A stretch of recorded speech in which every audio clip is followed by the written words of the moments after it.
আসসালামু আলাইকুম রহমতুল্লাহ। শুরু করতেছি প্রতিপালকের শুকরিয়া আদায় করে, যিনি আমাকে সৃষ্টি করেছেন মানুষ রূপে এবং অসংখ্য নাজ নিয়ামতে পরিপূর্ণতা দিয়েছেন। রাতের জাপান কীরকম হয় ওই বিষয়টা নিয়ে আজকে ভিডিও বানাচ্ছি। আসলে রাতের জাপান কতটা নিরাপদ এবং সুন্দর হয় সেই বিষয়টা দেখানোর জন্য আজকের এই ভিডিওটা। দাঁড়িয়ে আছি আমার বাসার ঠিক পাশের গলিতে, এবং আমি যখন ভিডিওটা শ্যুট করতেছি তখন জাপানে প্রায় 12টা বাজে।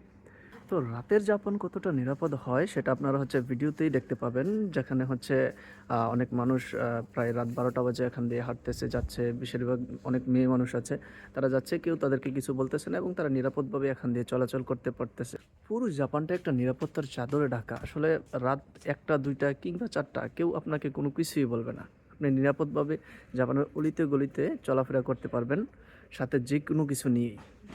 এই কথাটা বলতেই আমার ঢাকার মোহাম্মদপুরের কথা মনে পড়ে গেছে, যেখানে আমি জাপানিজ ভাষা শিখার জন্য গিয়েছিলাম এবং বেশ কয়েক মাস আমাকে ওখানে থাকতে হয়েছে।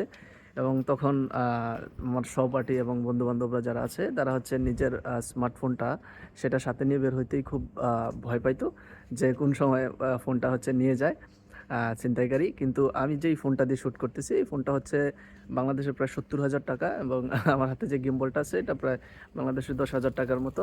তো আমি এই ফোনটা দিয়ে ভিডিও করতেছি, কেউ আমাকে কোনো ডিস্টার্ব করতেছে না, বা আমার এমন কোনো ভয় নাই যে আসলে আমার থেকে এইটা চুরি হইতে পারে। তো জাপানের মানুষের নিরাপত্তা এবং জীবনযাত্রার মান খুবই উন্নত এবং ভালো। মানুষ নিরাপদভাবে চলাফেরা করতে পারে। তো আরেকটা বিষয় আমি আপনাদেরকে বলবো যে আমি যখন ভিডিওটা শ্যুট করতেছিলাম, তো আমি আমার বাসার পাশে আমার সাইকেলের উপর আমার ব্যাগটা রেখে, যেখানে আমার সকল ডকুমেন্টস এবং টাকা কার্ডগুলো রয়েছে, ওইগুলো রেখে আমি ভিডিওটা বিভিন্ন গলিতে ঘুরে ঘুরে করতেছিলাম। তো দেখি এখন আমার ব্যাগটা ঠিকঠাক আছে কিনা, এবং আমার সাইকেল, এই যে আমার ব্যাগ, সব কিছু ঠিকঠাক আছে। আমার সাইকেলও ঠিকঠাক আছে। তো আসলে সব কিছু মিলিয়ে জাপান খুব নিরাপদ এবং সুন্দর, সুশৃঙ্খল একটা দেশ। আজকের ব্লগটা এতটুকু পর্যন্তই। সবাই ভালো থাকবেন, সুস্থ থাকবেন, আমার জন্য দোয়া করবেন। আসসালামু আলাইকুম।